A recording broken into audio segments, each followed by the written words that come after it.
Good evening. Glad to have everybody here tonight. This is the beginning of a called council meeting.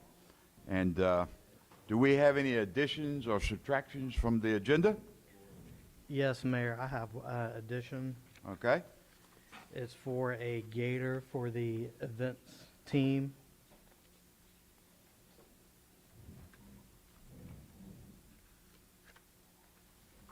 Okay. We also need to add in that we've got to discuss a concrete pad for the fire department. Okay.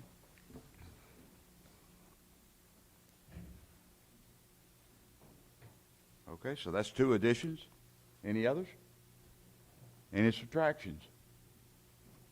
Okay, could we have a motion that we approve the agenda with the new additions? So moved. Okay, we got a motion. Do you have a second? Second. Okay. All in favor, say aye. Aye. All opposed? Motion carries.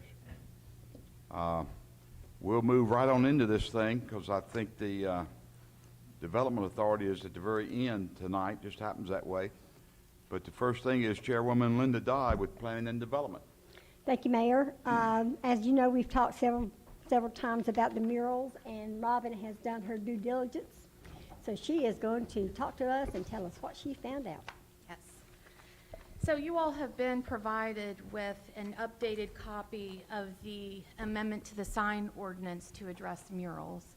And Councilwoman Dodd is correct. We've certainly talked about this quite a bit. Tim Prater's beaten me up about it a lot.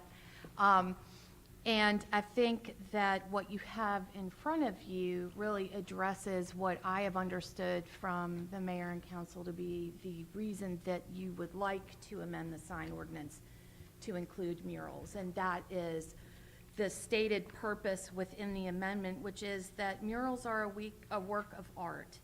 And they helped the city attract commercial enterprises,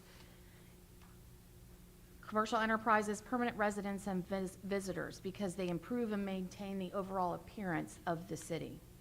The residents ultimately will benefit from enhanced retail and commercial environments and improvements in the quality of life if an attractive environment exists.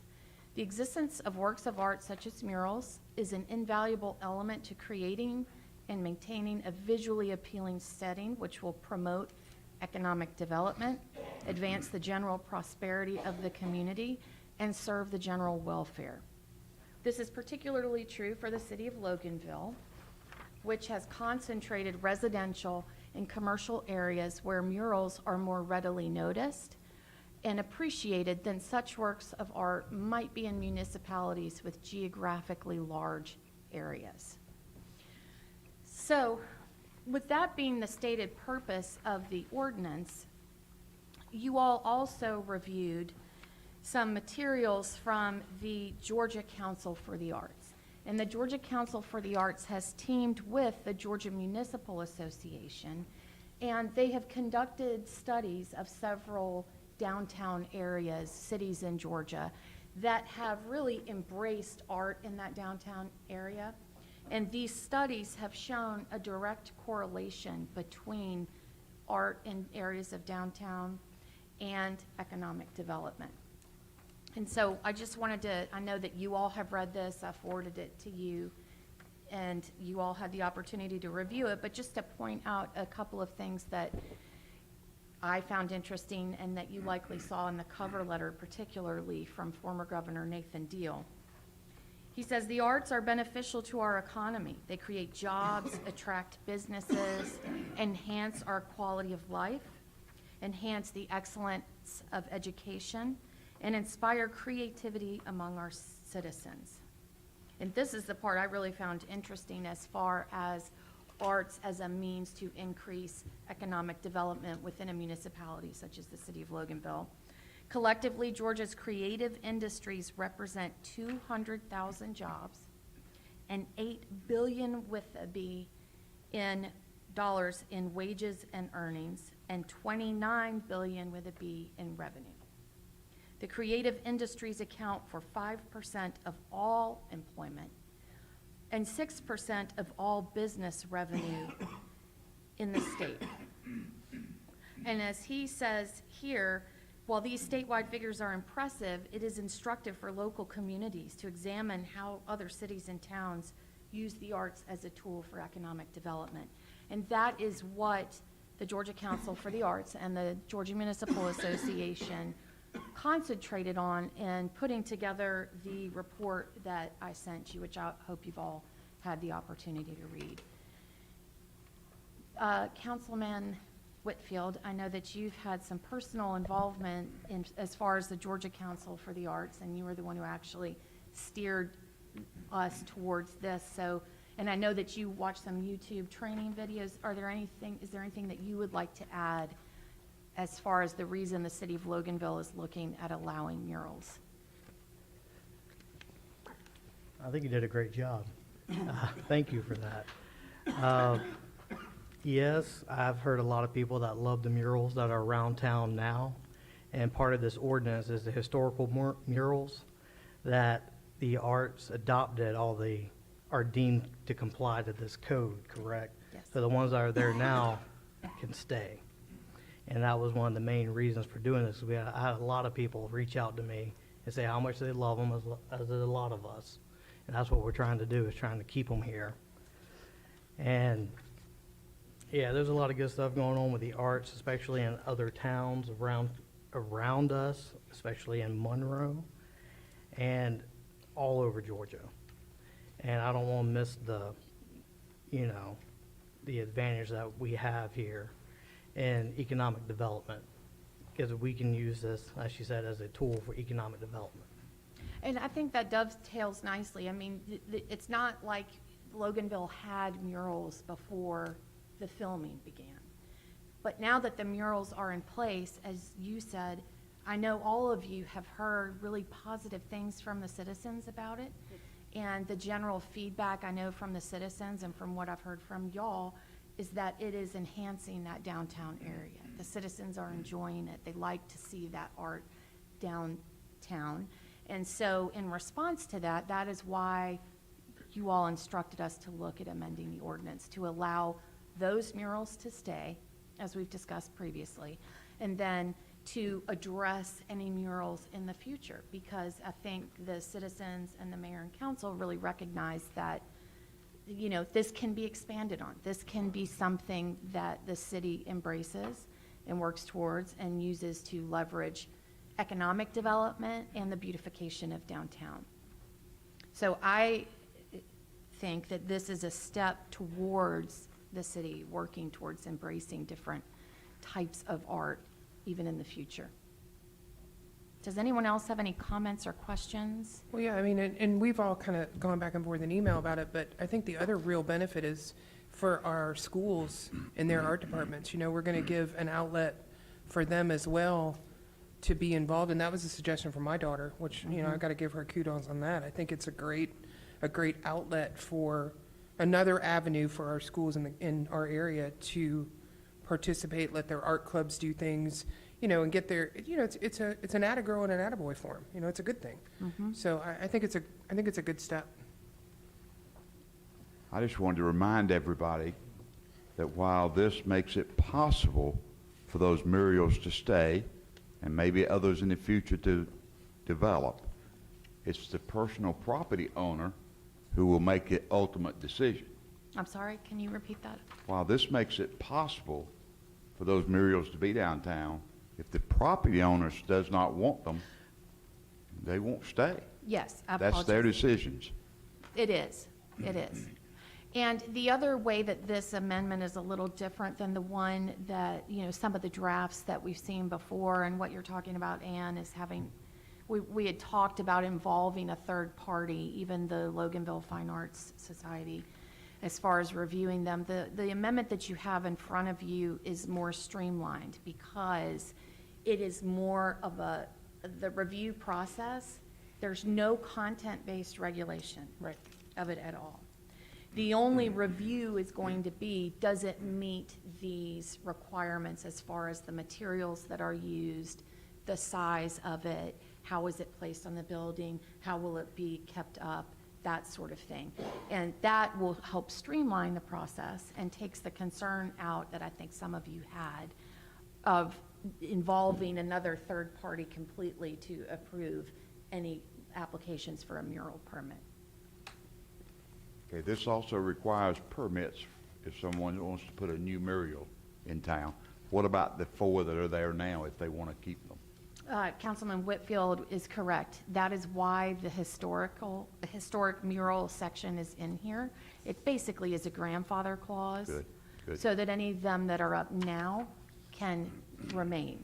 There are requirements in the amendment that will require upkeep of those murals so that they continue to look nice, because you don't want them, the whole purpose is to beautify downtown, not to allow something, even if it once was a great and enjoyable thing to look at, kind of fall apart and detract from the appearance of downtown. Danny brought up a couple of points that I'd like to bring to your attention. One is that there is a requirement that an original art mural, which is on page 2, and that is suggested section 111-75.2. There's a requirement that the original art mural be in place for 5 years. That is something you can change. Yeah. And so feel free to, if you want to discuss that, you want to make changes, that's completely fine. Danny also was whispering, which is why I didn't hear you, Mayor, that he asked me if we limited it to if this limits them to downtown and/or limits the number of murals, and it does not. That is open for you to discuss, and we can kind of amend this on the fly and make any changes that you would like.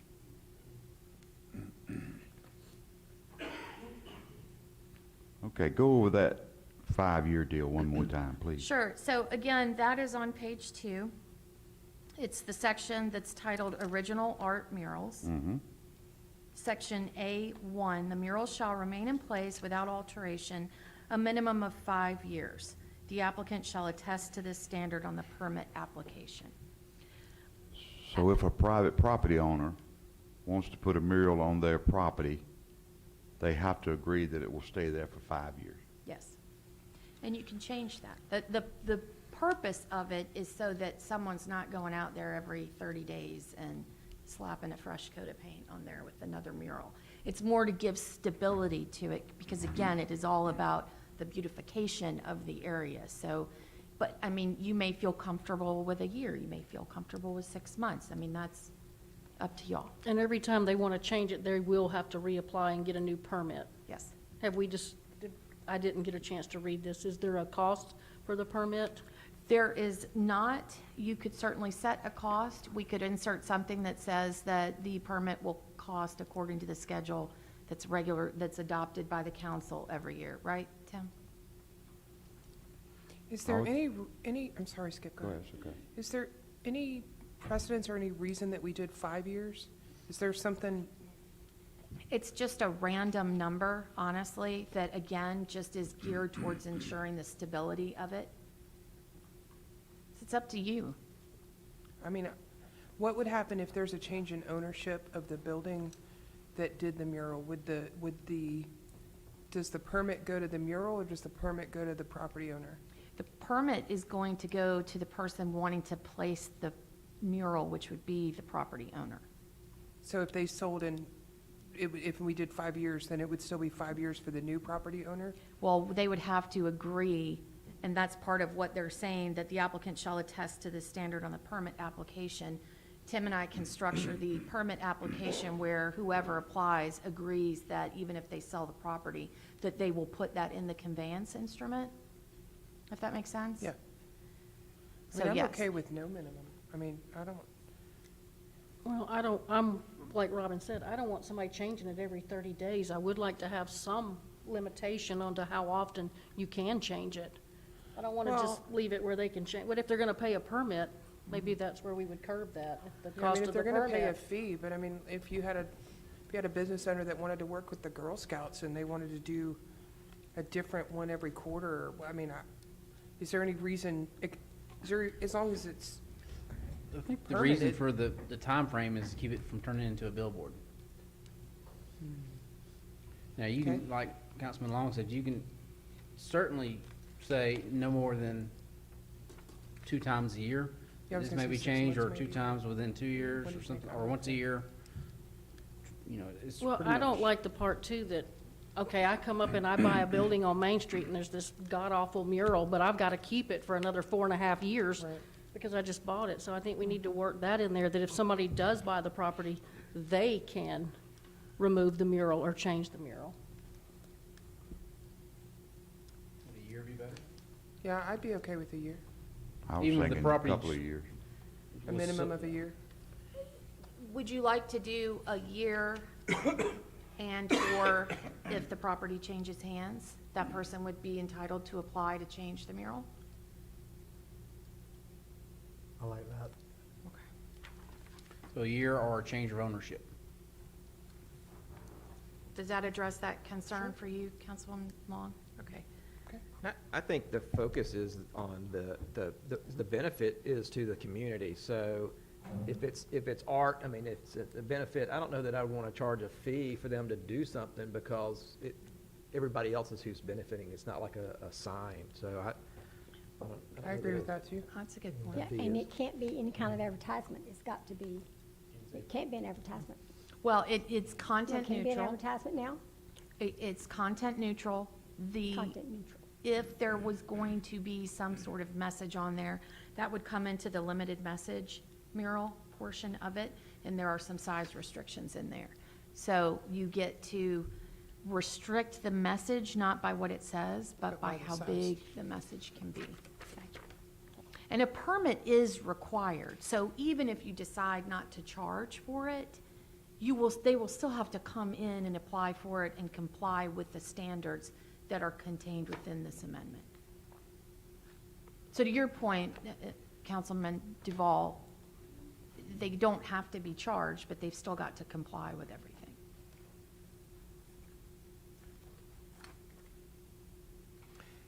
Could we charge for the limited message but not for the original art?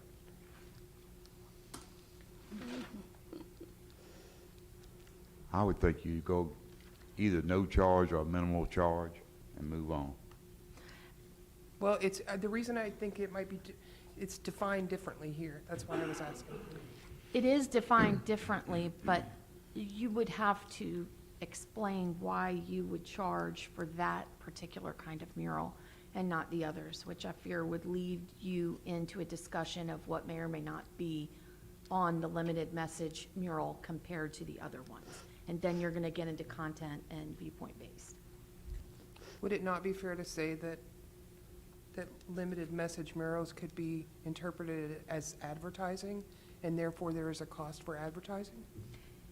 The limited message mural and the way this is written is specifically does not reference whether, because what you're talking about is commercial speech. And that particular, the limited message specifically can contain commercial and non-commercial speech. Right. And you don't want to charge for one type of speech and not the other. I would also think that would be a little hard to judge because they might put up like an old Sinclair sign. That's a very good point. Or like an old Enjoy Coca-Cola from the 1920s or something. That's a very good, that's a And- better point. We're gonna charge Coca-Cola for that, or, I mean, or the building owner for that? Mm-hmm. And they might not even sell Coke, they just like it because it shows American heritage or something. You know, that's a great point. It brings up one of the cases that I sent to y'all that it was in Florida outside of a dive shop, I think. And this guy had painted all these beautiful fish on the outside of a mural outside of his dive shop. Well, the city went out there and cited him because they said your business is going down and looking at the fish. So that mural is commercial and it doesn't comply, and it went all the way through the courts. And they struck the town's ordinance down and said that was, I mean, it's exactly like what you're talking about. You get into fisticuffs with someone about whether or not it's commercial or not commercial. There was another case where it was a dog, I think it was a dog boarding place.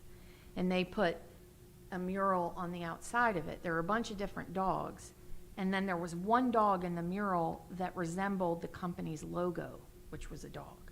And the company went out there and cited them. And the whole fight was about, what is that commercial? Is it not commercial? And that is where you get into, that's an excellent point, you get into trouble. And that is where you would have to have a third party come in. It makes the entire thing a lot more difficult and to enforce, defend, maneuver, all of that. Okay. You can tell when Ann does not like my answers. I can't hear you. I said, I can tell when you don't like what my answer is. No, I mean, just, it's okay. I'm trying not to be a stick in the mud. Okay, I think the question remains, are we gonna have a permit with no charge, or are we gonna charge a nominal amount for the permit?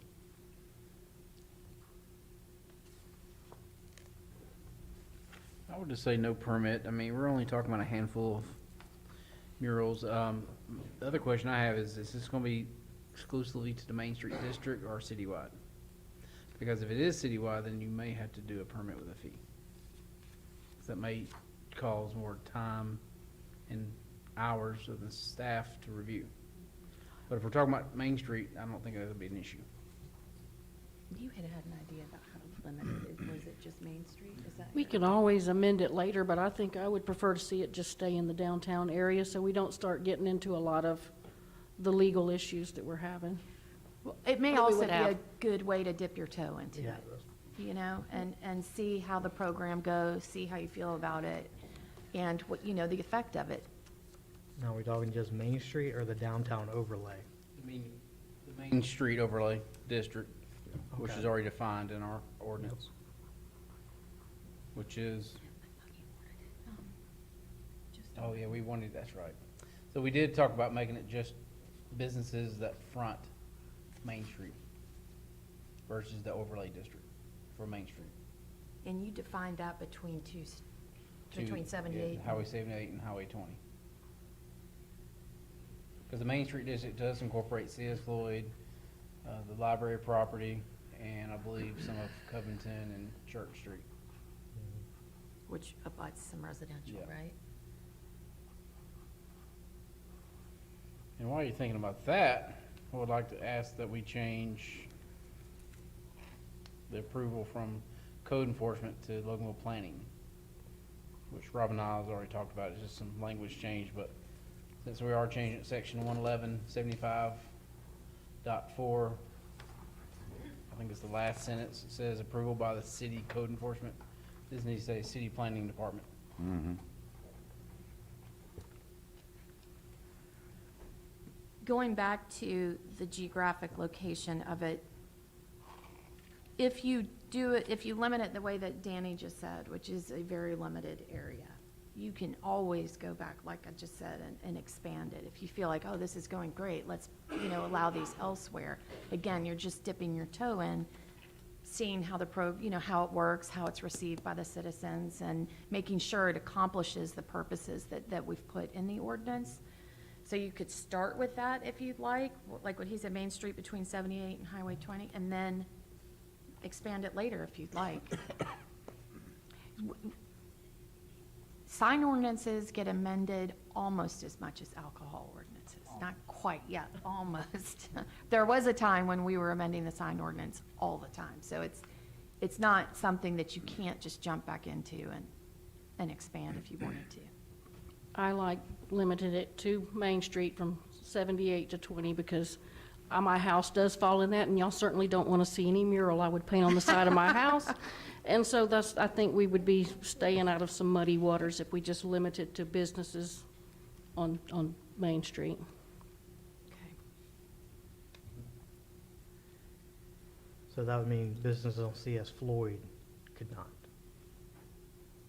Correct. Businesses that only front Main Street from Highway 78 to Georgia 20. Period.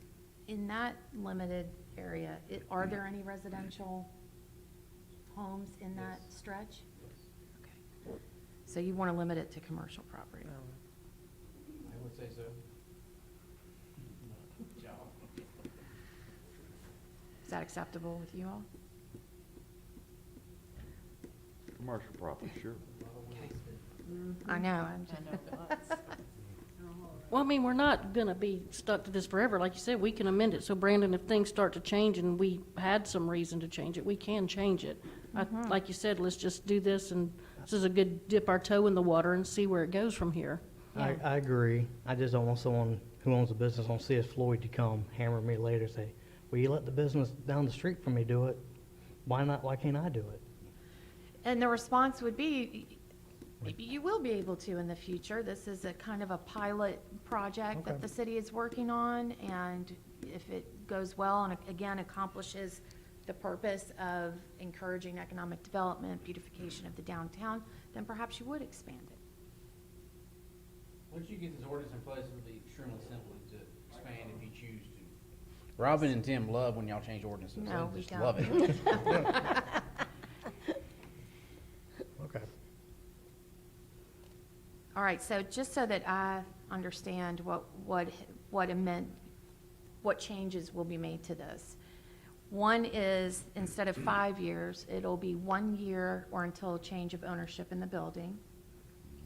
It will be limited to commercial property on Main Street between 78 and 20. And the approval will change from code enforcement to the planning department. Does everybody agree with that? And a permit will be required at no charge. Okay, so that what is we're in saying? there. It's already covered. Everybody okay with that?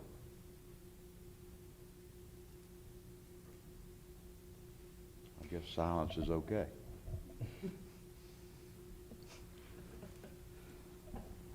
I I'm have good a with it. question, I'm sorry. I know everybody I wants know to you go. do. Huh? I Well, know no, you do. Here's what I missed. Because I read this. Mm-hmm. The email I got from you on the 11th that we all got was gung-ho on the Arts Council and the Fine Arts thing. And then I got this amendment, and got no information that we were dropping the Fine Arts Council and the Fine Arts School thing. So I'm like sitting here kind of like, crap, why did we drop it? And Well, the reason is because, as I said, that in my mind was very unwieldy anyway. I got excited about it because I thought it would be a way to advance the purpose of promoting art. But if you look at the way this is worded, again, all that is required as far as Tim approving or not approving an application for a mural permit is what materials are you using? What size is it going to be? Which of these does it qualify? And then if it meets these standards, you get the approval. From my perspective, from a legal perspective, that is the very best way to do it.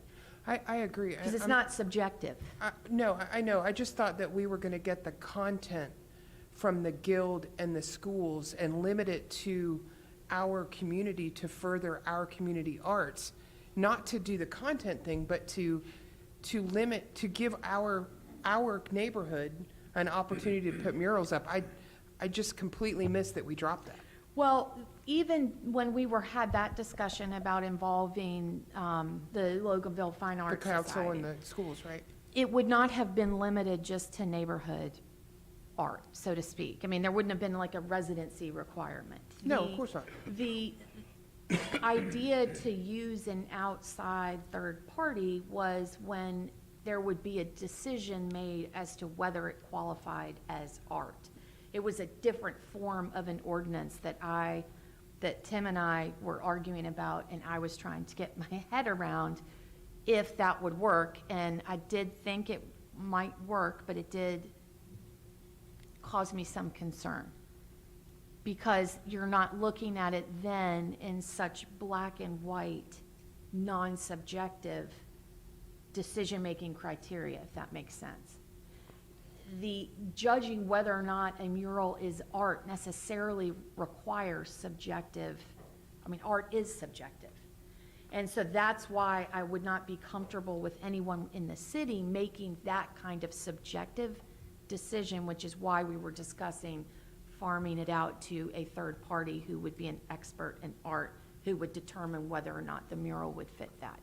This is a much safer way to do it from a legal perspective. Okay.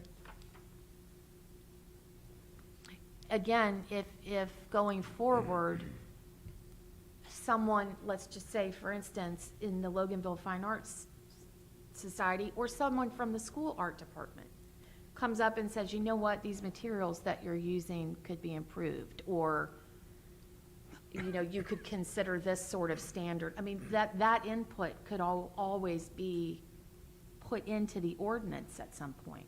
There are other things too. If you look through that article that I sent you that Brandon highlighted, there are a lot of things that other cities are doing as far as arts that may serve the purpose that you are talking about a bit more, like art festivals that could be sponsored by different art organizations within the city. And those are things that we can explore if you would like to. This, because it comes within signs, the more objective you can be, the more legally sound and defensible your ordinance will be. Okay. Ann still doesn't like that answer. What'd you say? I said you still don't like that answer. Oh, This is safer. Much safer. I disagree with that as well, but I'm okay. I understand I have a disagreement, but that's okay. All right. That's good. Ann, would you like to make the motion? Nope. Linda, would But thanks for I didn't think you asking. would. And you know, just one last thought, Ann, is if some property owner wants to put a mural, they could always commission the kids at the school to do it. I mean, there is the opportunity for community involvement. Just because the property owner has to apply doesn't mean that they can't invite the school, the Girl Agreed. Scouts to do it. I agree. Whoever makes the motion, if it is to approve, I'd like you to make it to approve the ordinance as presented with the changes that I listed out. You don't have to list the changes because they should be in the minutes. Very good. Linda, I guess it comes back to you as your committee. I guess. Okay. So, I want us to vote on this as written, but with the changes as stipulated by the council that we would like to see made. Anything else? Nope, that's, That's good, okay. So I make a motion that we accept it as it's written, except for the changes that Robin's gonna make to it. As far as the 1 year in the three that I in the three. listed. Yeah. Okay, we have a motion. We have a second. All in favor, say aye. Aye. Aye. Those opposed? Aye. And opposed? Make a note. Sorry. Okay. Very good. The motion passes. We will have murals, but again, it's still up to that private property owner. So we can't, and how are we gonna get this message out, Danny? Smoke signal. Facebook, social media, YouTube right now, social media, It's out. and I guess they'll see when the movie leaves in 10 days. Thank you for that. Property owner wants it. No. Okay, we'll talk about it later. Mayor, is there a certain way you want me to tell them? I would like for the property owner to know that it's their choice to make. It's their property. But we have changed this mural because a lot of citizens have shared with us that they are very happy to have them here. And they will be required to adhere to the policy that we've just created. I just don't want the movie people to come up and knock on the door, you want us to paint over that or not. So how about we email the property owners with this ordinance change once He perfectly approved? fine. Okay. Thank you. Okay. Tim, homework. Thank you, Tim. Thanks, Tim. Okay, is there anything else, Linda? That's all I have, Mayor. Okay. Then we'll move on to finance and I have human a- resources. Do what? I have a quick question. Yes, sir. Were we going to limit the number of murals on Main Street? We have not discussed it as of yet. Sorry, approved. We did not. My grandmother would say you're a day late and a dollar short. Always. It was approved, yeah, with the conditions that Robin listed, Jim. Joe needs to quit talking to you, but I don't disagree with the idea of a mural, I just don't.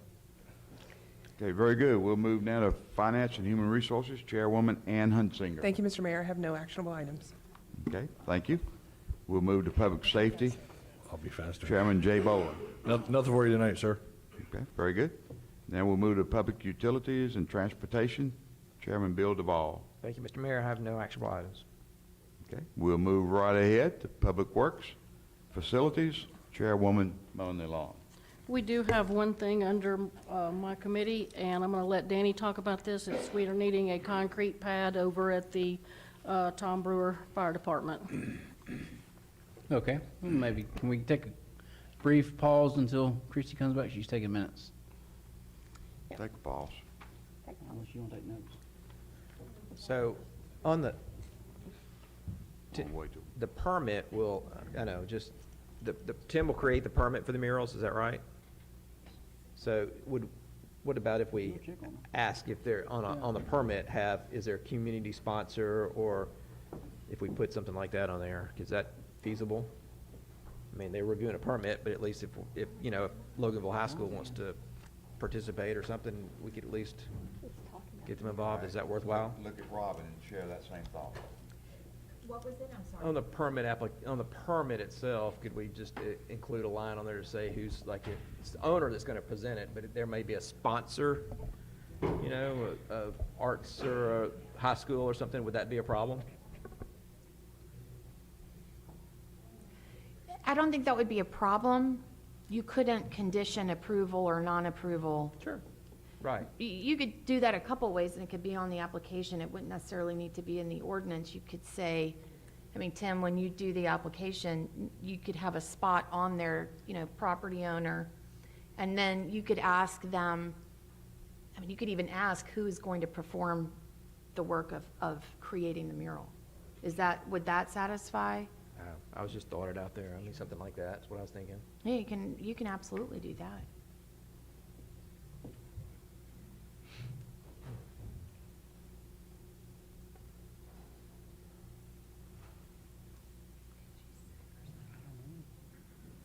I don't know. We just taking a moment for Christie to get back. It's all right. We want the minutes right. Okay, so we have the concrete pad, and we're gonna ask Dustin to come up and talk about it. For those that don't know, Dustin's the interim facilities director. We call him Little RC.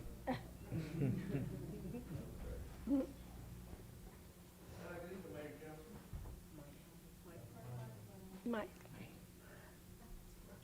That should have been on test. Kyle said I was gonna break it for talking too loud earlier. Do y'all have any questions for me? On concrete?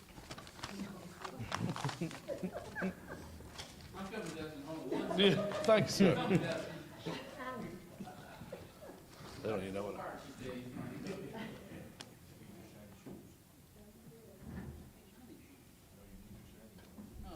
You pat. I gave those up a long time ago. So, Dustin, this is his first time. I'm sure he's a little nervous, but we got to break him in right. That's what Bill Jones did to me. Throw him to the wolves. So, evening, Mayor and Council. We're going to talk about concrete. Concrete. So, yeah, but you can't ask questions. You got to tell them what it's about. So, here's the problem. We got a concrete pad over there at the fire station that's crumbled. It's been crumbling for about a year. We looked at this probably a year ago. We paved the road coming in, but with funds, we decided to hold off. Well, now it's gotten worse. Talked with Chief Johnson. You talked to him, what, Monday? Monday. It's tearing up the brand-new tires on the fire truck, the big one. So Dustin went out there today with a concrete company with also Highways and Streets with Cletus. They met with a contractor. That's why it came in kind of late. And he gave us a quote, which is in front of you, for $84,078. We may be able to save some of that money if we do the work ourselves. Dustin and Cletus is talking about maybe doing the demo work themselves, but I would like to approve the full amount just in case it's something more than we can handle. We don't know what we're gonna get into when we dig this concrete up. Some of you may recall when we did the road, it had no base. We went from several tens of thousands to another 10,000 over budget because of the gravel. They scraped 6 inches, it wasn't good enough, scraped another 6. It could very well happen again. And this building was built with inmate labor, so we really don't know what we'll have until we dig it up. So I would say the full amount, 84,000, and if we can save money, we will with doing the 16,000, but until we know what we have, I don't want to have to come back to y'all and ask for more money. But this is something, it's almost emergency expense. I'm most just saying approve it and come to you and ask them to pay the bill, but since we had a called council meeting, we figured we could throw it in today. This literally transpired since Tuesday, I think. And you're talking about an 8-inch thick pad, 7,500 square feet. Yes, sir. 5,000 PSI, commercial mix with synthetic fiber Yeah, this is extremely hard concrete. to hold the weight of the fire truck. We normally don't pour this kind of concrete. Danny, what's it? What's the ETA, like how long turnaround? Yeah. The demo could be done, we don't know, a day or two, but we don't know if we're gonna do it in sections or not, Okay, and it depends on if we can leave the fire truck in service or not. okay. But it might be something where we do the first 2 on the left, move the big truck over, that way they can still get in and out, and then pour the last section last if possible. But that's really up to Chief Johnson, so. And it's not so much just moving the fire trucks to another station, which we could, but we also have EMS's house at this location, Med 4. So we don't have many rooms for everybody to go because there are 6 people at that station 24 hours a day. So I think we're gonna probably have to do it in sections, but this is an extremely expensive concrete. Like Cleta said, it's 24 hours you can drive on it, where most concrete you have to wait a couple of days, but 28 days. 28 days. This is a 68,000-pound truck. Yeah, yes, you got 80,000-pound truck. 80,000-pound fire truck. It's extremely And big. what it is, this concrete that we're pouring over there at the firehouse has got a different kind of fiber than what most of you understand. The best way to describe it, it looks like a weed eater cord that's chopped up and put inside the concrete. They poured it in Sandy Springs at their facility, maintenance facility. And the engineers at Sandy Springs said that was the concrete they wanted because within 24 hours, they could drive their tandems and big trucks over it. What is the life expectancy? If we do this, do we There's know two how long? kind of concretes, the kind that's already cracked and the kind that's gonna crack. You should have called it out. I mean, are we expecting that if we make this repair that, That's the reason we're going 8 inches with rebar and the fiber. We have a better stand. I mean, that's a 68 to 70,000 pound truck that's not only driving across it, it's twisting, hitting. You know, when they take off, they don't take off at 10 miles an hour, well, I'm so. just trying to find out if we're gonna be spending this again. And No. This is scheduled to be like a Yeah. road. We'll 20 be out of years. here Yeah. before this concrete goes away. I'll at least be retired. This shouldn't happen again, that's right. Now, some of these other people might still be here, but Danny Boy is going to be retired. I'm like, if I was them, I'd have done it different. So, when you say concrete pad, coming out of the station up the driveway to Tom Brewer, I mean, how much of that is it? Is it the whole way? It's from the roll-up doors to the asphalt. It's probably a little bit bigger than this room. But I mean, it's from the roll-up doors, It's from like, the door, from the edge of the station, they come out and turn? all the way, yep. And then I make a turn, then it transitions to asphalt. Kyle, pull up So, I mean, I just want to ask, on the 24-hour concrete, so yeah, thank you for bringing that up. that right there. That's it. There's 3 bay doors. You can already see it's cracked there. And then when it makes that left turn, you can see where the asphalt transitions. That was replaced all the way to the road about 1.5 years ago. Under splossed. And those parking spots will go away. Yep, we'll sod those. We're gonna saw that to save just a little bit, but it was another 1,000 square foot of concrete we didn't need.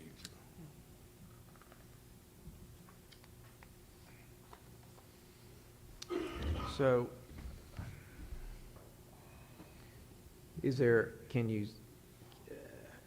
how many days could, if you were to take the fire trucks out and park them outside of the building and let it cure, how many days or how could you stage it without doing the 24 hours? 28 days. Well, ambulance would be the difficult part because there's no beds for them to sleep in at the other two stations. I would not leave this fire truck outside. I would move it to Lee Bird behind a gated fence because there will be people that take stuff off this truck if we leave it there. This is over $1 million fire truck. If it does, I've already told the fire chief that truck will not stay outside at night. It will go behind Tom Brewer Fire Station where there's a gated fence.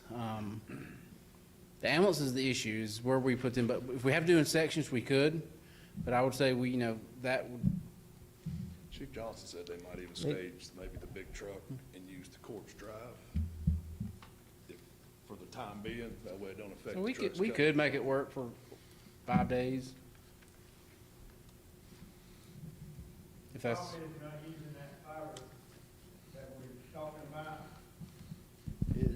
It's 28 days you cure concrete before you can put a big truck on it, even if you use regular fiber. This is a different fiber than what we already use. It's like I said, it's best to look at it as weed eater strain. It's the best.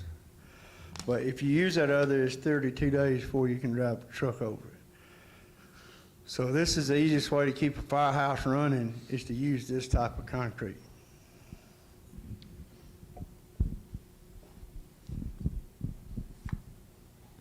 yeah, this is what our vendor that we've had 10 years now recommends, Councilman.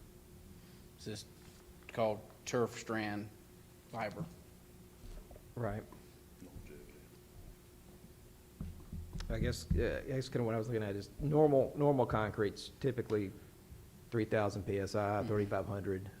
Structural concrete's typically like 3,000. We certainly use 24-hour on the expressways. Even use 4-hour concrete on occasions. 4 hours is very expensive. Gets very hot, dries real, hards real quick, and then that's always not a great thing. But if you went, with a higher strength concrete, that maybe it's going to get a 28-day strength. Statistically, it's going to be have the strength 28 days, but it's growing. There's a strength gain. You pour it out there, and the first 6 hours it sets.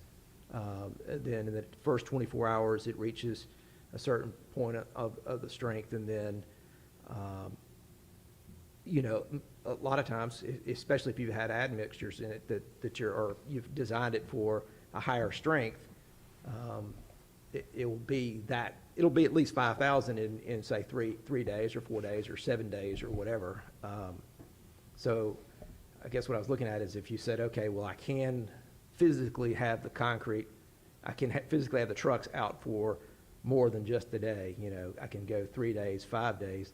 Then maybe you could go with a higher strength concrete, not the 24-hour, and you'd still be well over 3,000 PSI, which is what is normal.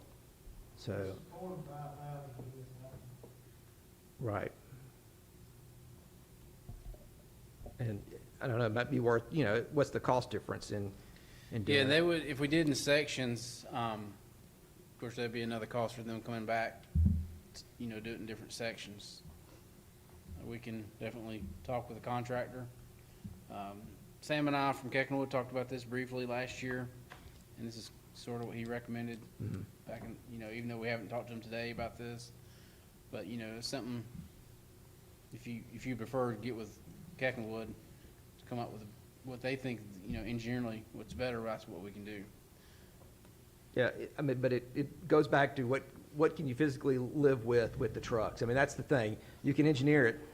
Well, the problem is if we do that, there's nowhere to put the med unit. So Yeah. either we lose the ambulance for the city until we get it done, which, depending on their time schedule, may be a week, 2 days, 3 days, 4 days. I'm not sure. I don't know where that med unit would go, who would house them. But if we did it in sections and did half, like say 2 bays now, and then when that cures, we move the ambulance over to the middle bay and then put one truck there, we can, the Loganville Fire is not the issue, because we can put them in different places. The only thing is that fire trucks want to stay outside, because the only station it fits in is this station. That ladder truck only fits in this one station. But it can go to Lee Bird Road. It's just gonna make the response time a little bit longer, but, you know, we did that for 80 years before that, so. I would just recommend we do it all at once, that way. No, and I agree with doing it all at once. I mean, my curiosity is what would we save doing not doing a hourly strength, the 24-hour, you know, what's the difference? You save about $6,000. Yeah, that's $5,400-ish, usually that. 58, yeah. What's that for? That is for the fiber. Oh, that's the fiber? Yeah. It can be done either way. Out of it is 45,000 PSI concrete. That's what you save.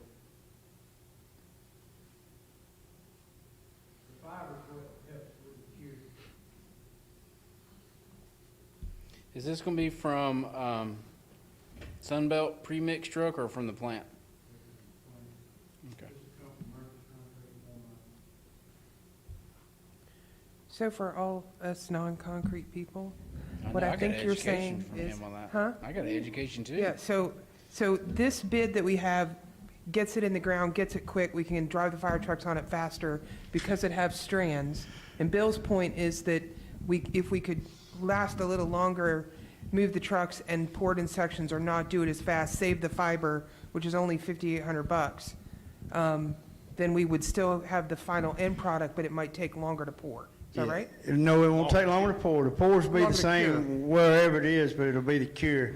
And the problem is that what you have to look at is this concrete's only guaranteed to what the manufacturer's gonna guarantee it.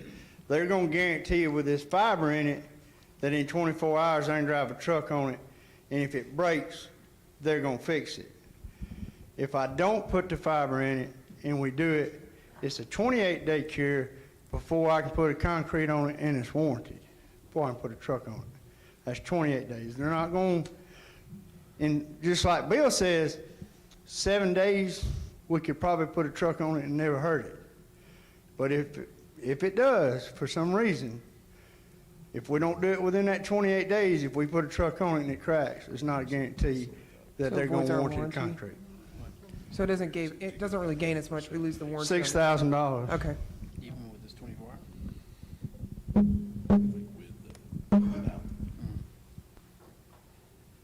Did he give you a time frame where you can start? Personally, I think we also got to consider how much confusion we're going to cause if we let this thing run for 14 days. Personally, I think we ought to get It's it not. done and move on. It's not reinforced, right? I'm sorry? It's not reinforced, the 8-inch concrete. This there now, this is, it's got rebar in it. What we got now, what we're proposing will have rebar in it.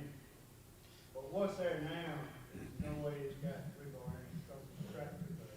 It's falling apart. Yeah, we assume that. We don't know until we, I don't know for sure, but I'm willing to bet that. Did Keck and Wood give you the pavement design on this? no, we just discussed this when it first came in issue. We tabled it, if I remember right, because that road had no base and we ended up using more money, so we just let this ride.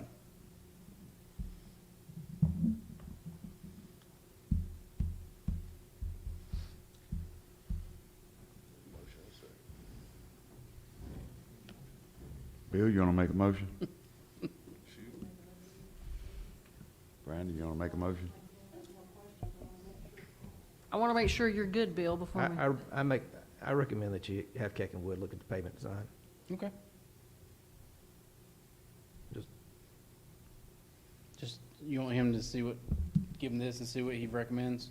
Yeah, and then maybe he comes back and says, this is fine. Okay. I mean, All right, I'll engage him tomorrow and send him this and let him and Derek converse.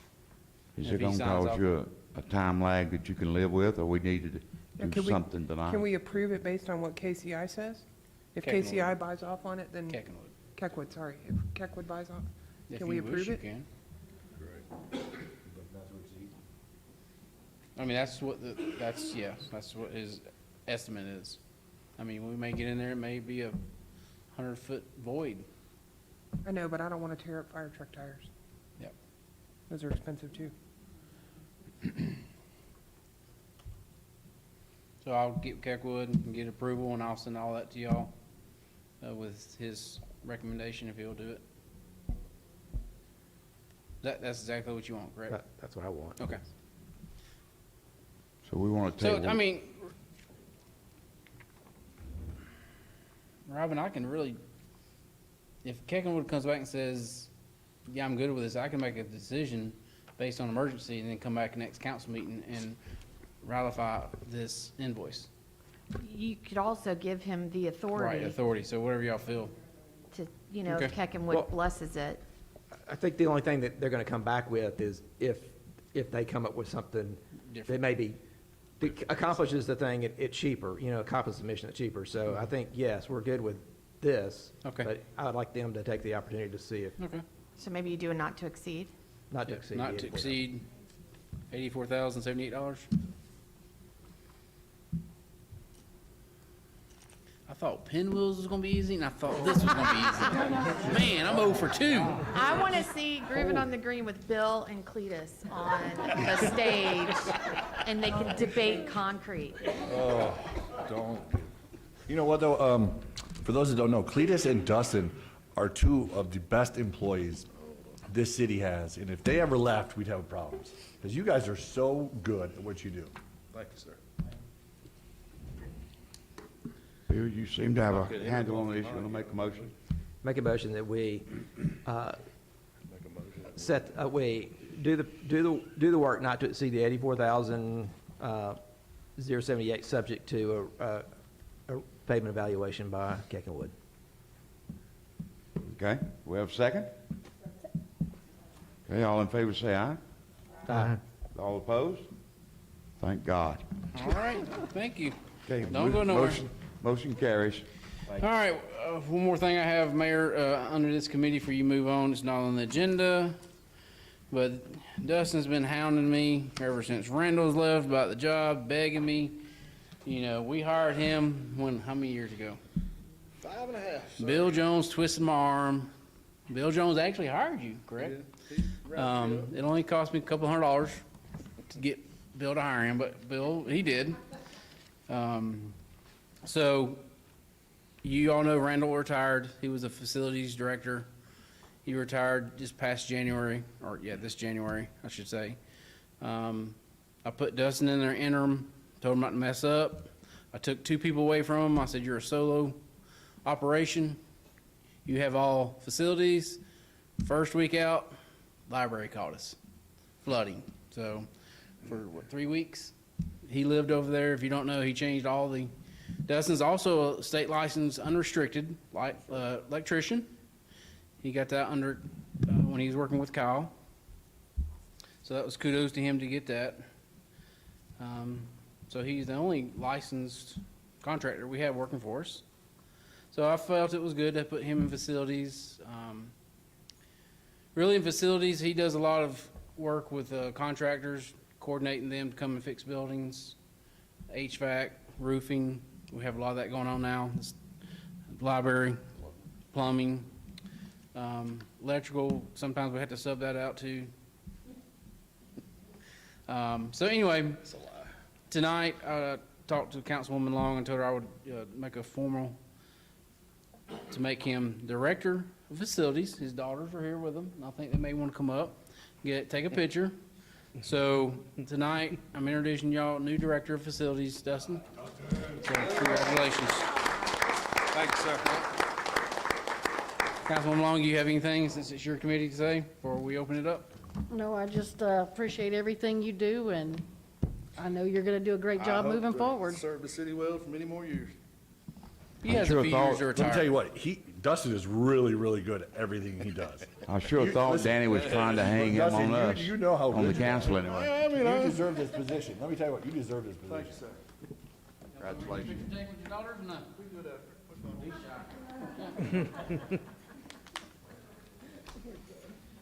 Well, I guess that's.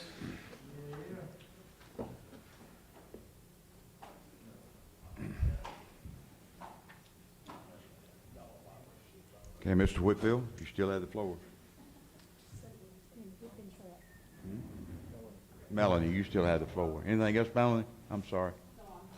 Okay. Then we'll move down to economic development. Chairman Brandon Whitfield. All right, finally.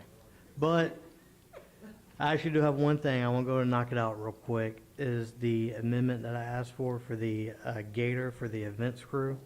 It's the third one down here, correct, Danny?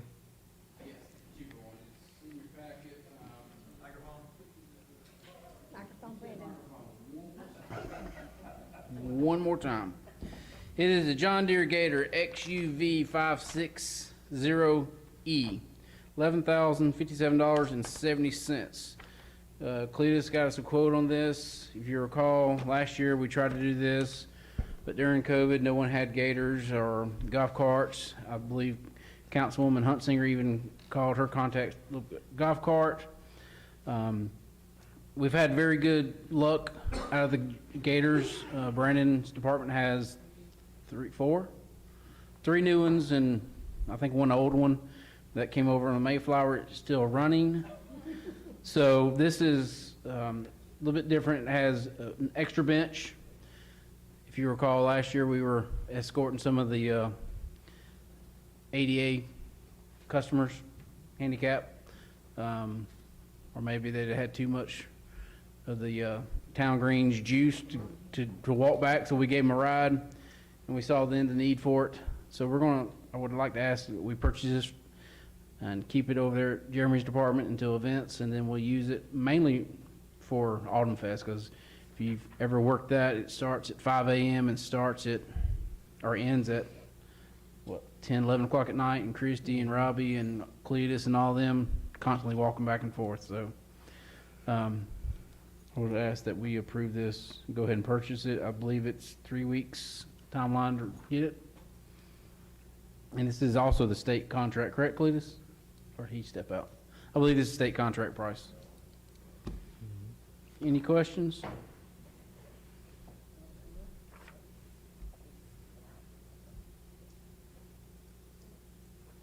Cue Councilman Boland and say, I make a motion. I make a motion, we approve it. And we have a motion, we have a second. Second. All in favor, say aye. Aye. Any opposed? Carries. Thank you.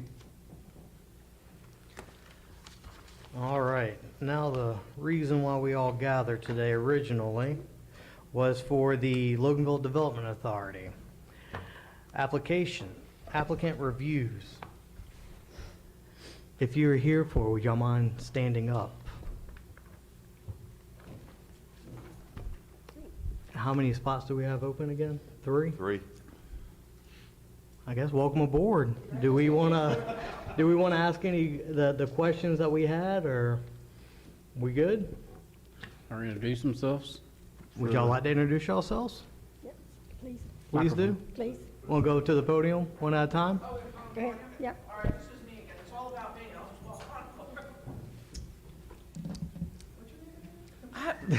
My name's Jane. Remember, it's 3 minutes. 3 minutes.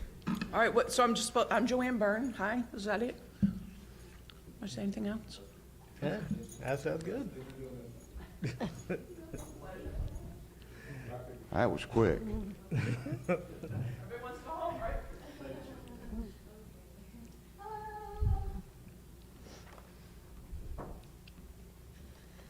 Hello, everyone. I'm Olivia Price. I've been a resident for Loganville for the past 4 years, and I simply love it here. I've seen a lot of growth, and I think everyone's seen it. We've seen more people, more traffic, and congestion. But I do see a lot of development coming, and I see the future here. I see a lot of great things happening, moving towards the future, and I'm honored to be on this committee. Good.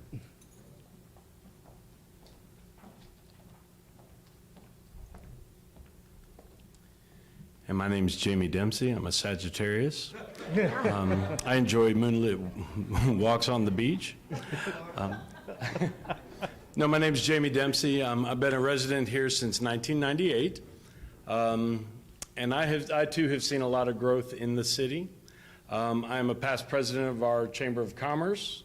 And through that position have actually been very involved in both this city as well as in Snellville and Grayson with Main Street Project, as well as with some things that you all may be familiar with, the Blues and Brews Festival in Grayson, as well as the Gimme Shelter concerts with the B-52s and Mother's Finest and some of those things that have gone on, as well as some of the development in those cities as well, with their amphitheater and their town green in Snellville and some of the rebranding. I'm the owner of Moosehead Marketing Solutions, so branding is my jam.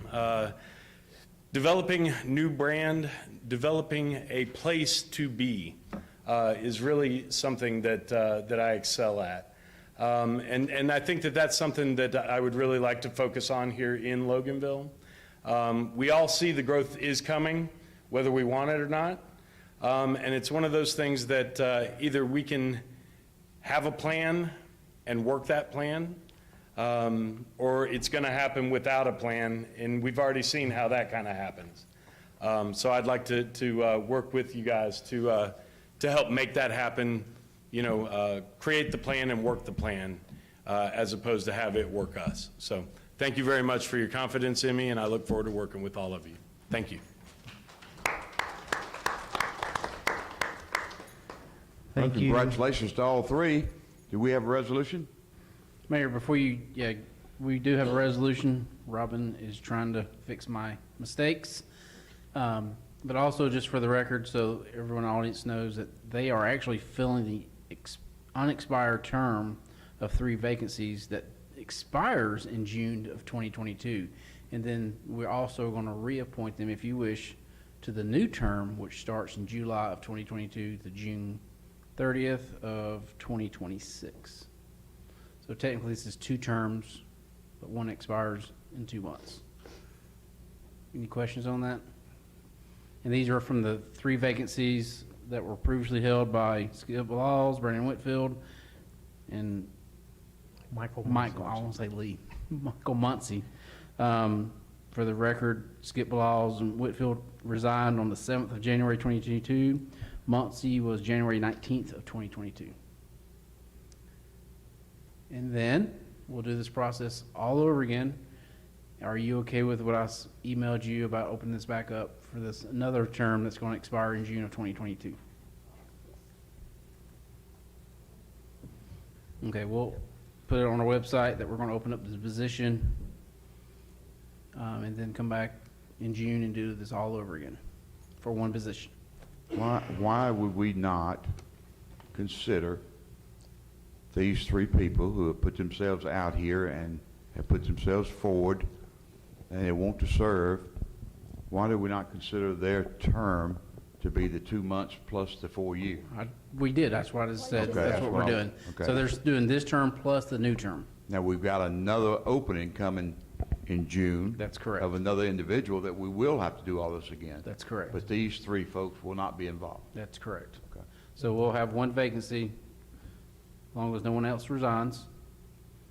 And that application process will be the same. We'll open it up on the website. We'll put it out on social media. And then we'll meet again. Are the dates that I sent you good for a called council meeting? What do we need to do? Okay. Okay, so we need a motion? Motion to approve the resolution once it's typed. Okay. Okay, we got a motion. We need a second? Second. Okay, we have a second. All in favor, say aye. Aye. Opposed? Motion carries.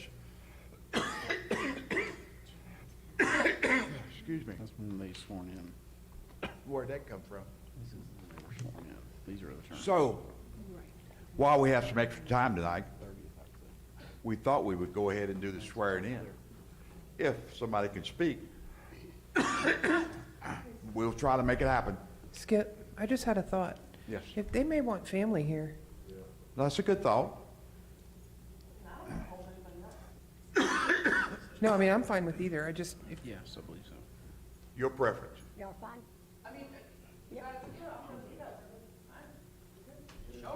Everybody okay? What now?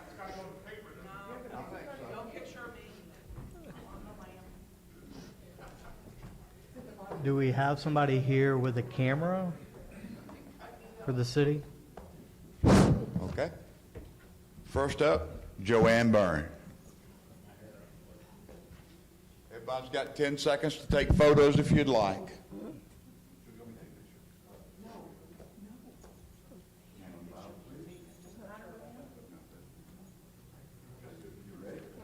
Thank you, Susan.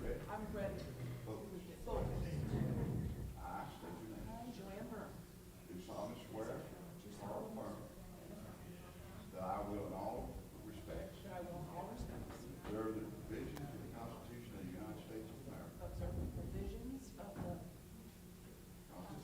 Constitution. Constitution of the United States of America, yes.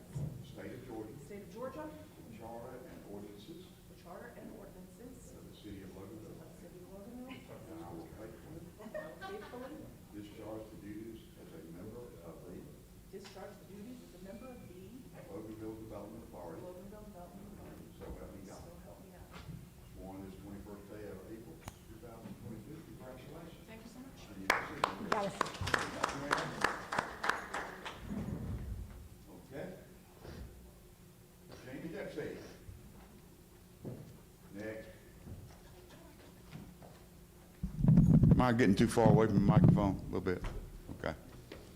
Are you ready? Yep. Left hand on the Bible, please. Right hand. Okay. Follow after me. I state your name. I, Jamie Dempsey, Do solemnly swear or affirm do solemnly swear or affirm that I will in all respects that I will in all respects observe the provisions of the Constitution of the United States of America, observe the provisions of the Constitution of the United States of America, the state of Georgia, the state of Georgia, the charter and ordinances of the city of Loganville, the charter and ordinances of the city of Loganville, and I will faithfully discharge and I will faithfully discharge the duties as a member the duties as a member of the Loganville Development Authority. of the Loganville Development Authority. So help me God. So help me God. Sworn this 21st day of April, 2022. Sworn- Congratulations. All right. You're okay. You did good. Can you signature? Okay, that's it. Oh, Olivia Price. Come on up, Olivia. I wouldn't do that. Left hand on the Bible, right hand up. You ready? We got a photographer here too. Ah. Did you see her blink her eyes like that? I've seen that before.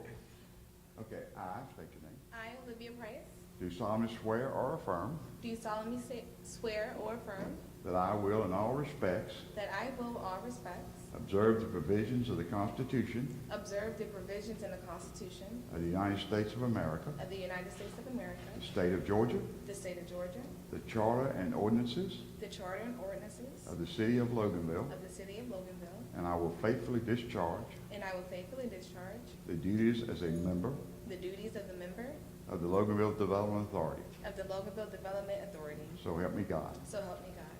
Sworn this 21st day of April, 2022. Congratulations. sign. Need a Olivia. signature. Sign. I think we should. If we're going to get it in the paper and on TV, we need a group photo. Yeah. Come on up front. Come on, come on. Group. Group photo. Group photo. Come on up front, Jamie, Group. Olivia. Group.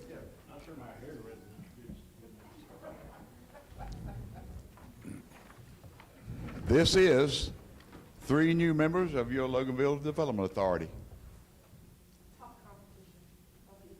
Well, it was going to be, but you withstood the challenge. Their preference, their picture.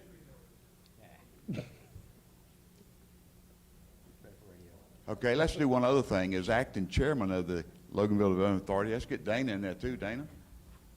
Dana? Dana. Dana? One reason he's a little taller, we can put him right on the back.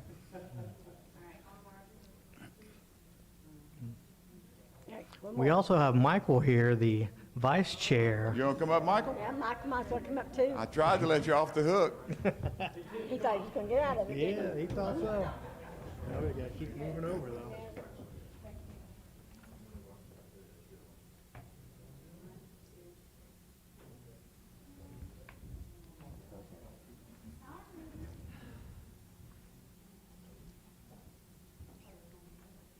Yeah, let's go ahead and get 100 photos. Up to them.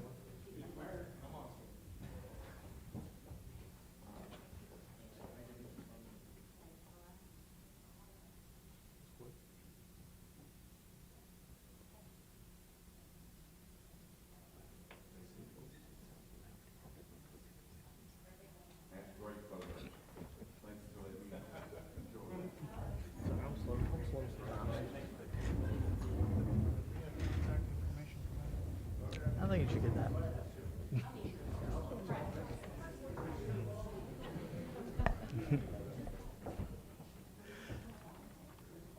Thank y'all for wanting to step forward.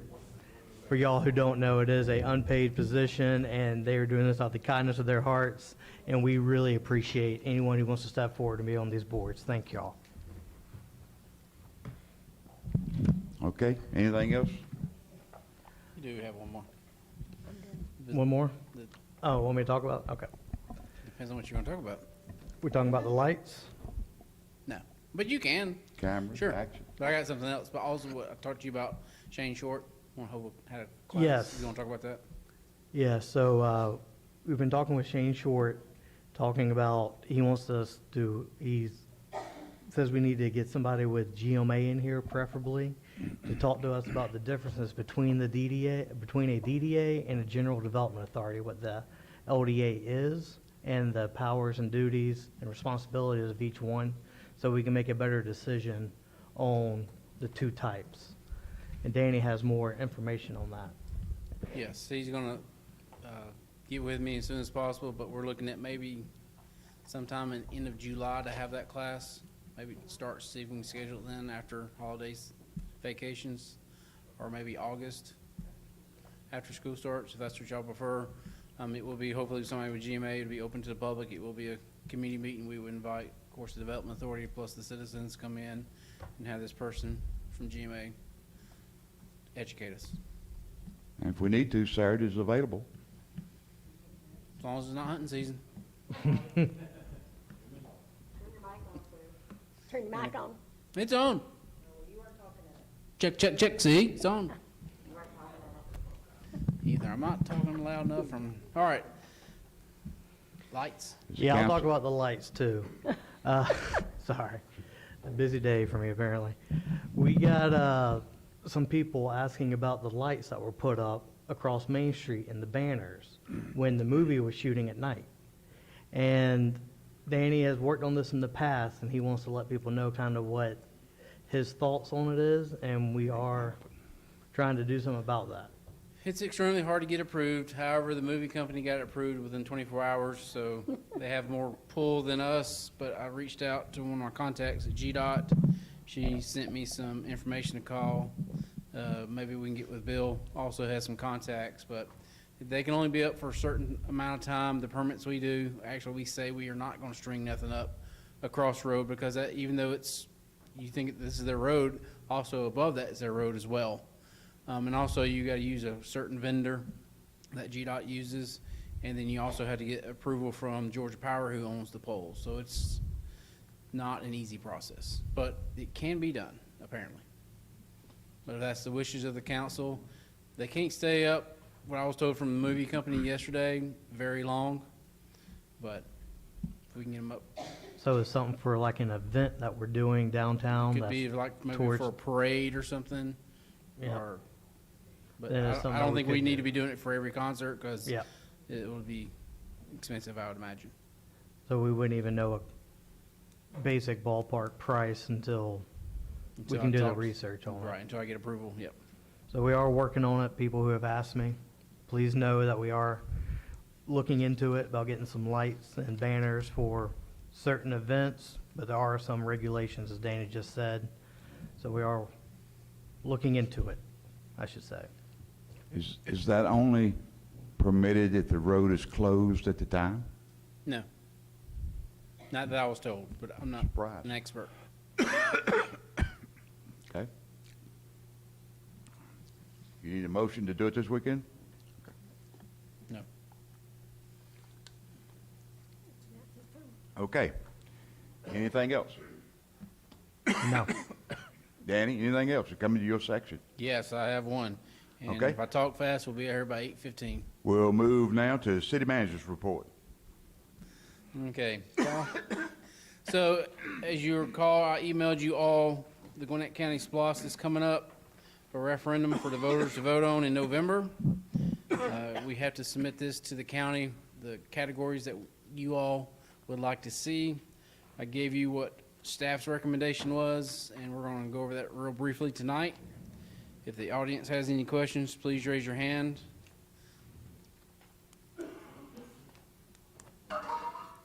Oh, Lord. No, the PowerPoint. We'll get it later. Yep. Facilities will take care of that. Look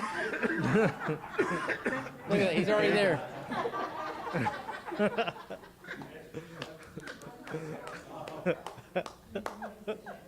Yes.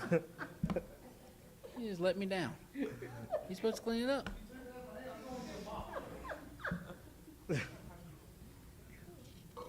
Okay, here we, well, I'll wait for, You have that trash can right there next to you? just,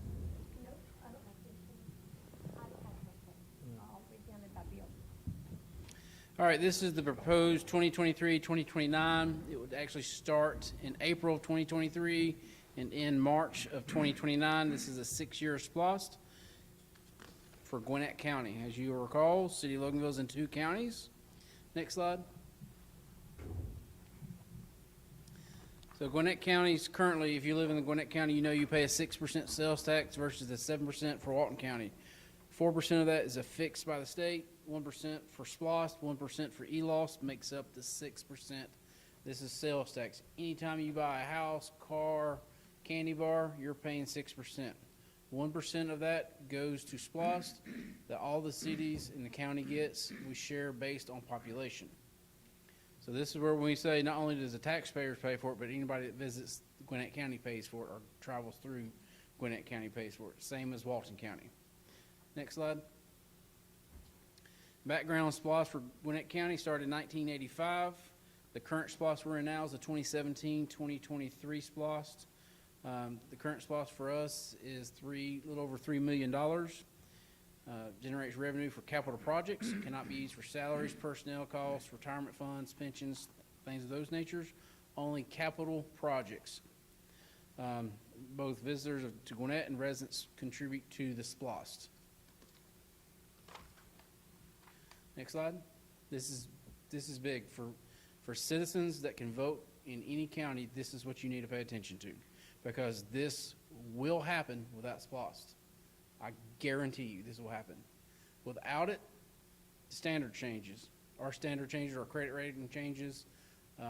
Currently, we have almost $8 million in 6 years that SPLOST will fund roads, fire trucks, police cars, equipment, paving, vehicles that we're currently doing, park upgrades. Without SPLOST, we either were going to borrow money or bond money. There's a difference there. You know, you go to bank, borrow a certain amount, but once you get over $5 million, that's when you bond. Bonding is a whole different animal than borrowing money from your local bank. Or you do a tax increase, or you do a combination of these. Tax increase is paid for one person only, and that's the property owner, not the visitors. I don't live in Gwinnett, so I would be exempt. But with SPLOST, when I go through Gwinnett County and buy something, I went to my dentist today, I paid money. So got me a drink. Or we don't do the projects at all, the firm, or don't do them. And if you don't believe me, just watch to see what happens if you don't have a SPLOST. This is, everybody pays for it. I cannot stress that enough. Next slide.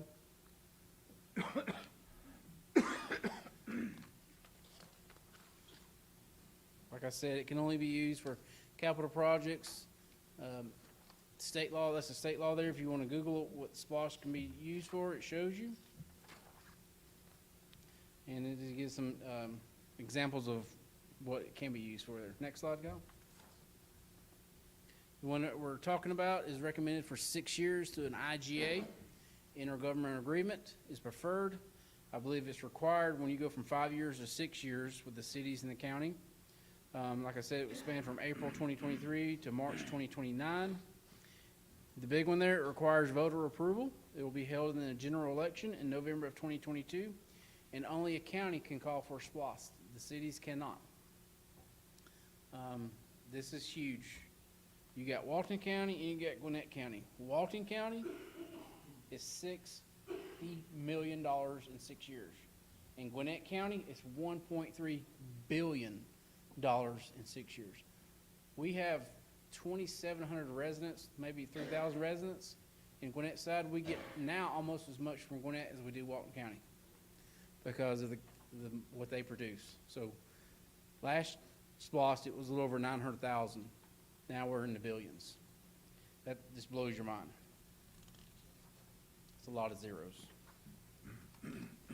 Okay, next slide. This breaks it down. This is more of a, for staff to know this, but, it's 1.35 billion. The state of Georgia gets 1% from every SPOS that happens in the state of Georgia as an admin fee. So they're going to get a nice 13.5 million over 6 years. The level 1 project there, the reason I left that in the slide is just let y'all know that the counties can declare level 1 projects, means it's exclusively goes to the county, but it's for what's considered a service that's offered county-wide, like your jails. That's a county-wide service. Fire department would not be a county-wide because they don't provide it in the city of Loganville. So, but jails, courthouse, those are all county sheriff's departments. Those are all county wide projects. So if they called for, they could call for a level 1 project for the entire amount of money, and the cities would get nothing. But they didn't. I commend Gwinnett County for this. They only did $9.3 million for GJAC. That is the Gwinnett County Justice Administration Center, Langley Drive. The county share after that, tier level 1 is $989 million, and the city's share there is $4.4 million. The rest of that goes to all the other 15 cities other than the city of Loganville. Like I said, it's based on population. So when you don't do your census for us, it hurts us. Next slide. This is what I propose to you, council, where we put the 4.4 million. This can be moved any way you see fit. We put $1 million in water infrastructure that can be used for any type of repairs, extensions, new projects, sewer, the water tower. These have to be done in Gwinnett County, though. That's kind of the challenge for us, is to find projects in Gwinnett County to do. Parks, another $1 million on top of what we already have to upgrade that park. $1 million for public safety. This is also to purchase a fire truck, police cars. We do have a fire station in Gwinnett County. It's a lot easier to spend money there when it's in that county versus outside that county. And then also in the KCI study, they did identify one project at Brand Road and Highway 78, I believe. And it was $1 million, so we just put the extra $1.4 million. So you're not voting on this tonight. This is more of a, hey, think, because I will come to you to May for a formal vote that you will vote on, that will go on the ballot. Once it's voted on, it cannot be changed. It's locked. We do not do specific projects, we do categories. And the reason is, if you say you're gonna pave Highway or Brand Road, you have to pave Brand Road. You cannot spend that money on anything else but that. So we do categories. It's very open where we see, because in 2 years, 6 years, it may change where we decide to spend that money. Next slide. And these are just examples of where we put the money. Trail, extension of the existing park facilities. Next slide. Public safety, new fire truck, which I know Tim's asking our area for one, for 2 of them. Police cars, equipment. Next slide. Transportation, bridges, culverts, drains, intersections, sidewalks, repaving, next slide. I still didn't take that bridges out, but, culverts, drains, water tower, meters, infrastructure. Next slide. And this is for the public, this is what will happen, this is what the county's asking for. We gotta meet with the county June of this year, adopt it July, call for a referendum, the county has to do that in August, notice to the citizens, October, and then November, the referendum will be voted on. Please encourage your friends, family to really educate themselves on what SPLOST does. Because you're talking about $1 billion. And those that don't know, Gwinnett County's budget for 1 year is about $1.3 billion. So you're looking at one budget for Gwinnett County. And I looked at their stuff, and most of their money's going towards transportation. The staff recommended $4.4 billion from transportation, and they gave them, I think, 700 something thousand, or 700 something million, I'm sorry. Any questions from y'all first? I do have one. Will this take their sales tax from 6 to 7? No. 7 is lost. That's where you getting lost. Gwinnett County does not have a loss. That's local option sales tax. Walton County does. That's what the 1% is different. That will be coming up as well for Walton County Walton County. this year. And then if it stays the way it is today, that if we should vote positive for it, it would make Gwinnett 6 and Walton 8. Is that correct? No. It'd still be 7. Okay. The only way Walton would be 8 if they did a T-SPLOST. And that's only for transportation.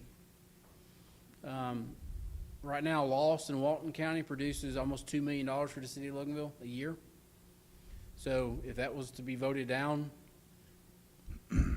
that's 20% of your taxes gone, or would have to go up to cover that. It's $2 million. That's in a $13 million budget. That's a significant hit. And it's lost. It's just like SPLOST. Everybody pays for it, no matter what you buy. You come through Walton County, you stop in Monroe, you're paying for it. You stop Loganville, you're paying for it. It gets distributed based on population count. Can you go to that other slide so I can show y'all the Word document?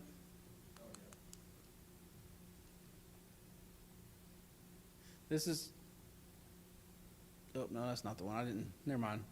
Anyway, that just breaks it down by a percentage, but it's the same million. I thought I had the other slide in there, but I was going to show you the population, but I believe it's 3,000. We were 2,700. That's not the one I was looking for, Cal. I didn't put it in there. Any other questions, Mayor and Council? Look at that, Jay. 20 minutes. I'm talk fast. Yes. That's correct. We do anticipate one coming for Walton County as well. We hope so. Anytime you see a referendum on the ballot, please read it. If you see SPLOST or LOST, just remember, either you're going to pay for all of it through property taxes, or you'll let everybody pay towards it. And it doesn't go to salaries or buying new police or buying new people or pension. It's only capital improvements. We try not to spend it on cars. We try to save it for the big ticket items like roads, fire truck. The plant expansion was one of them. Yes.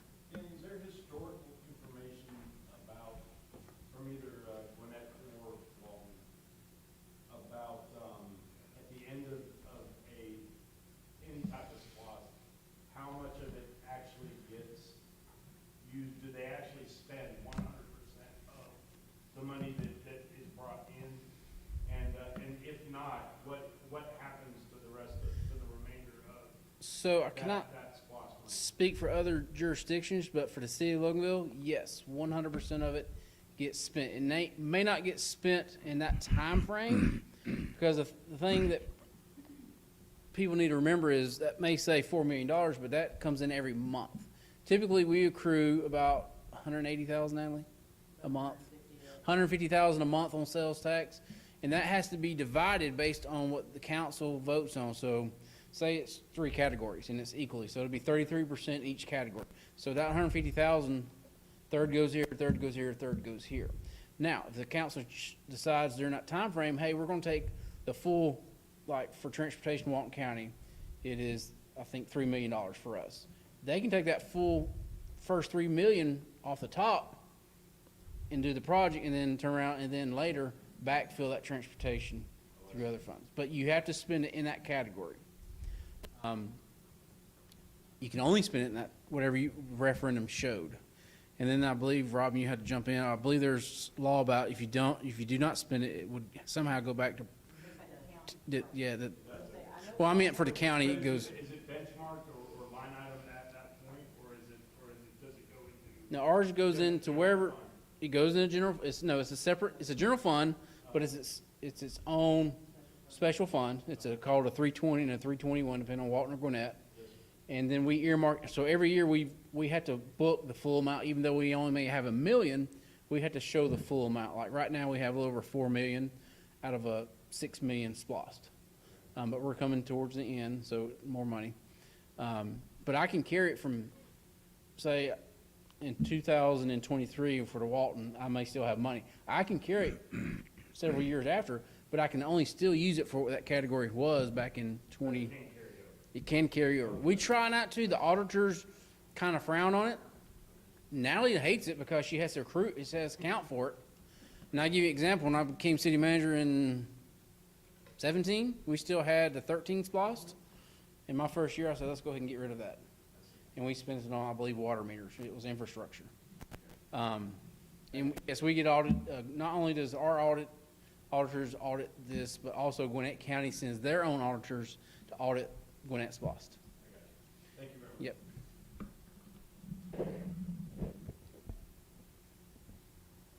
Let's go home. Just for info too, that goes further than that. Georgia Department of Transportation, if you vote down a splosh, a lot of things that you might have available to you goes away. So it's, I know it's hard to tax your sales, but if you do not pass it, you're telling the state that you're happy with the traffic in Loganville. It's a double-edged sword for sure. So, I mean, I don't like paying 7%, but I know. I understand the reasoning. Just, educate yourself. Call me if you got questions. Okay, anything else? See you in a couple of weeks for this again. Whatever it takes. And our city attorney told me earlier she had about 2 hours of stuff that she needed to cover. So we'll turn it over now to our city attorney, Robin Webb. Look, Jay's trying to sneak out the back before. No, I have no actionable items. Wow, isn't that great? You just kidding me, wasn't you? No, yeah. I said it was 2 hours of traffic to get up here. That's true, you did. Yeah. Also, this October council meeting will be combined. That is fall break for Walton County. And I'm not going to be here Monday either, so we combine them for that 13th of October, I believe. Just to let y'all know, October council meeting has been combined to Thursday night. Okay, No very work good. session on Monday. It'll be on Thursday. Now, this next one is easy. Can we have a motion to adjourn? So moved. Just one, golly. We have a second? Okay, we have a motion and a second. All in favor, say aye. Aye. Opposed? Meeting adjourned. Do we need to?